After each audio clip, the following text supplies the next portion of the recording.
Hello students, welcome to the next session. Let's discuss about a very important method of integration, that is integration by substitution. Now in case of integration by substitution, if we have a particular function fx, we need to see whether its derivative is present as a part of the integrand or not. Remember, if we recall, integrand is the function that is to be integrated. Right? Let's say along with this, I have another function which is fx f dash x dx, right? This means, let's say we have a function and its derivative in multiplication with one another, and we have to find out its integration. So we make use of substitution method here. So what are we going to substitute? The function that is present, we'll substitute that. For example, I can substitute fx with t. Right? So this means f dash x is equal to dt by dx. Right?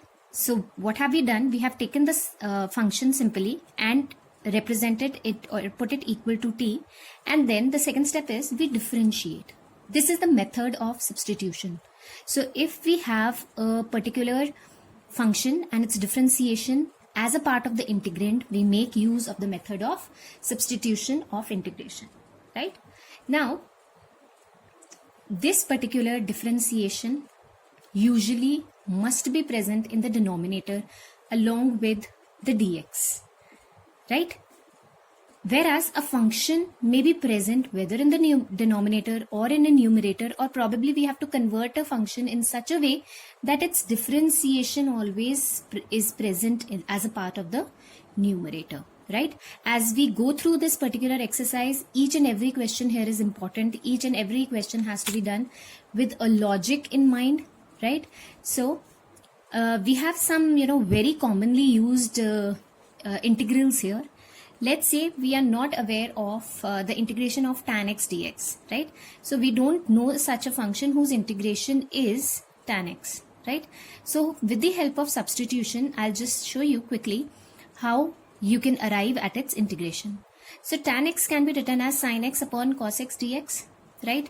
Now, what is the function and what is the differentiation? I told you the differentiation must be always present in the numerator along with the dx.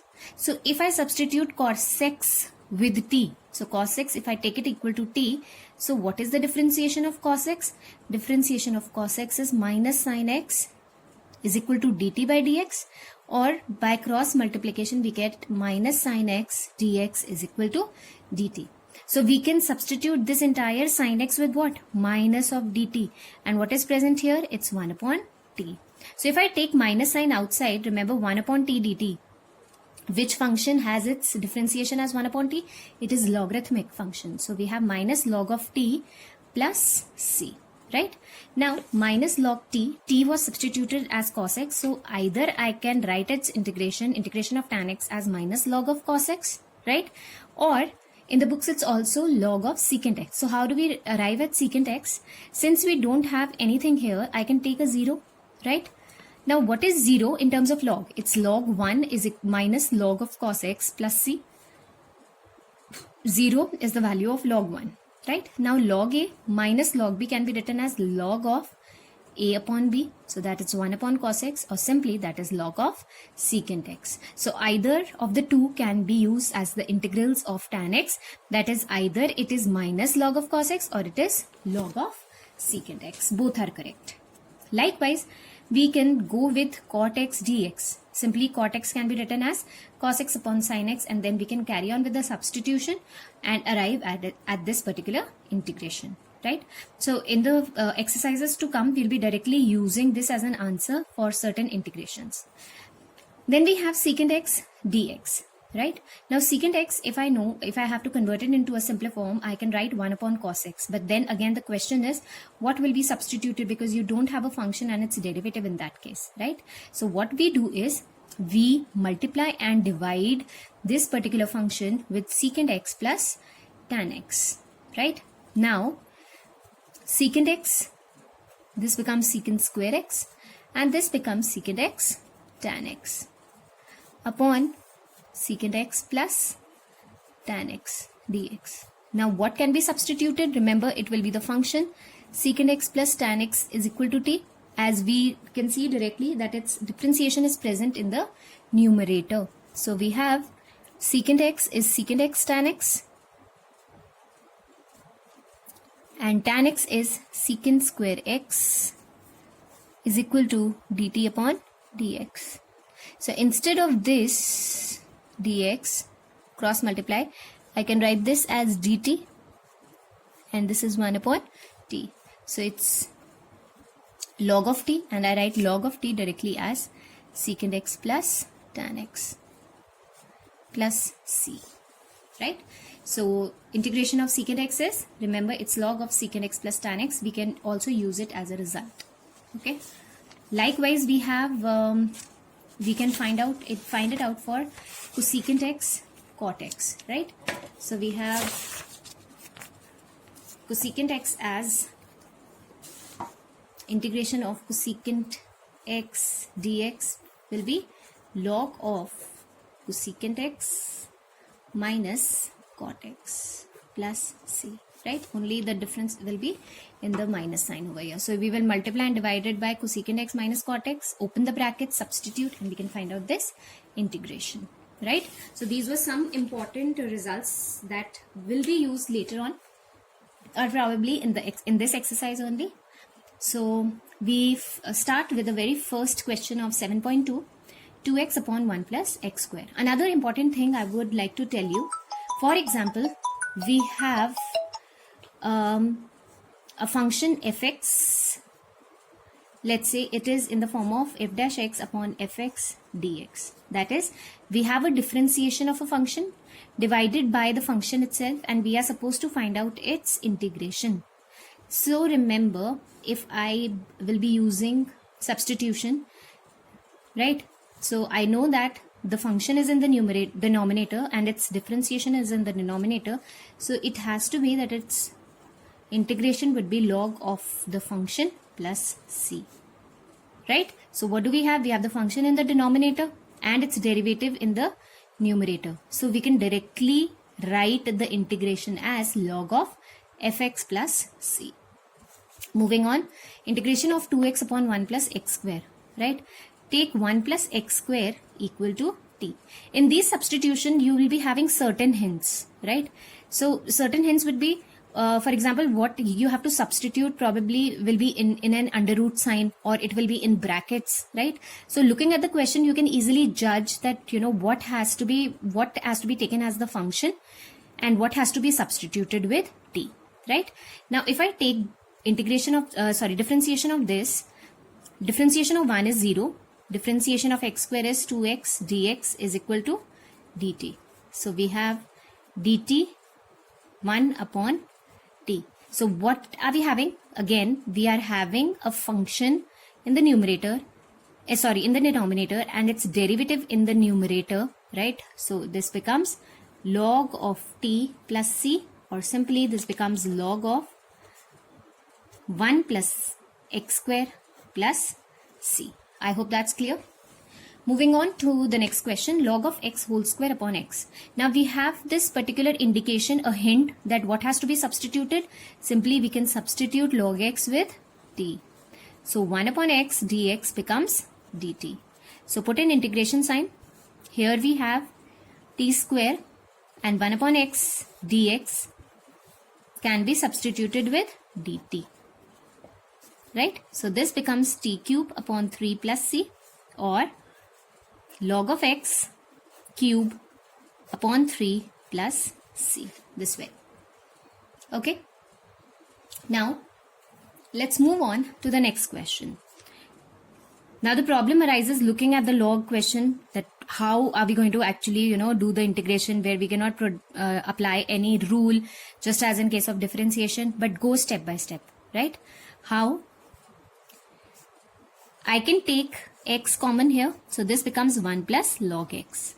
And I told you that there will be certain hints present. The hint here is the bracket. So I can take the bracket term as the substitute. So differentiation of this is 0. Differentiation of this is 1 upon x is equal to dt by dx. or 1 upon dx is equal to dt. So I'm going to use it directly over here. So 1 upon x dx, I can use dt, and this is 1 upon t. So we have log of t plus c here. And what is log of t? Remember, this is log of 1 plus log x plus c. That will be our integration. I hope that's clear, students. Very simple questions these are. Integration indeed is a very, very simple chapter. Moving on to the next question, that is sine of x, sine of cos x. Although we are mostly discussing all the questions, a few of them would be left for you as practice, right? So if we have to find out the integration of this, right? Now the hint, as I told you, what is the hint here? The bracket we can take as the hint. So we can substitute cos x with t. Its differentiation is minus of sine x dx is equal to dt. So instead of sine x dx, I can substitute it with minus of dt. And what am I left with? I'm left with sine and this t, right? So taking minus sign common, so I have sine t dt. And remember, sine t is differentiation of which function? Minus cos t. So we have minus of cos t plus c, or simply cos of t, and t here is cos x plus c. So that's the integration, right? Simple. Likewise, now we have two functions, sine and cos, right? So I can take sine of ax plus b as substitute, right? Substitute it with t. So this becomes cos of ax plus b. Now I told you whatever the coefficient of x will be there will come in the denominator. Sorry, this is the integration, so this is a. So it's cos of ax plus b, and in case of integration it comes in the denominator, but since we are differentiating this function, so it will be cos of ax plus b, and then derivative of ax plus b will be a. Dx is equal to dt. So let's substitute. Substitute cos of ax plus b dx with dt upon a, right? And what was sine ax plus b taken as? It was taken as t. So taking 1 upon a outside, this is t square upon 2 plus c. So that's 1 upon 2a. What is t? T is sine of ax plus b square plus c. This is how we are going to do this question, right? Next, we have under root of ax plus b dx. That is, question number 6 is under root of ax plus b, right? So how can we do this particular question? What are we going to substitute? Let's substitute ax plus b with t, right? So simple substitution, I told you that whatever you have to substitute, the function will be given to you as a hint, either in the denominator, or it will be in a bracket, or it will be under a square root sign. So we can take ax plus b as t. So a, derivative of ax is a, derivative of b is 0, dx is equal to dt. So instead of dx, I can use dt upon a, and this becomes under root of t. So we can take 1 upon a outside. This is t to the power half dt. 1 upon a, t to the power half plus 1. That's 3 by 2 upon 3 by 2 plus c. So this can be written as 2 upon 3a, t to the power 3 by 2, ax plus b to the power 3 by 2 plus c. I hope that's clear by substitution. Moving on to question number 7. Remember, in question number 7, what can be substituted? Hint, under root. So x plus 2 can be taken as t, dx, because differentiation of x would be 1, and differentiation of 2 would be 0. So I can simply take on 1 plus 0 dx is equal to dt, right?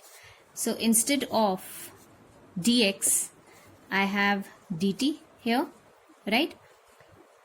And instead of this x, right, I can write this as t minus 2, okay?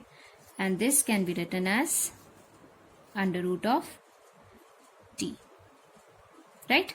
Now simply t into root t, that is t to the power half, is t to the power 3 by 2 minus 2t to the power half dt. So simply we can use the formula of x to the power n dx, which is t to the power 3 by 2 plus 1, that's 5 by 2 upon 5 by 2 minus 2t to the power 3 by 2 upon 3 by 2 plus c, substituting t with x plus 2 to the power 5 by 2, this is 2 here, minus 4 upon 3 x plus 2 to the power 3 by 2 plus c, right? So simply just go step by step to get an answer. Question number 9 likewise. Question number 8 can be done by you. Taking 2 as common from here, so I have this as 2x plus 1, and let this x square plus x plus 1 be as it is, right? My very first hint would be the square root sign. So I can take x square plus x plus 1 is equal to t. So 2x plus 1 dx is equal to dt. So we can take 2 as outside. 2x plus 1 into dx is dt, and this becomes under root of t. So we have 2 t to the power 3 by 2 upon 3 by 2 plus c, or simply 4 by 3 x square plus x plus 1 to the power 3 by 2 plus c. That will be our answer. Okay. Likewise, going with question number 10. Now going with question number 10, not necessary that we need to rationalize this function and make it a little complicated. I can take certain things as common. For example, if I take root x common from here, I get root x minus 1, the function like this, right? Now if I take root x minus 1, the bracket term as t, so what do I have? 1 upon 2 root x minus 1, the derivative would be 0, dx is equal to dt. So instead of 1 upon root x dx, what do I have? 2 dt. 2 dt, and this is upon root x minus 1 is t. So this can be taken as, we can take 2 as outside. 1 upon t dt, we have log of t plus c, or simply 2 log root x minus 1 plus c as our answer. Hope that's clear. Just simply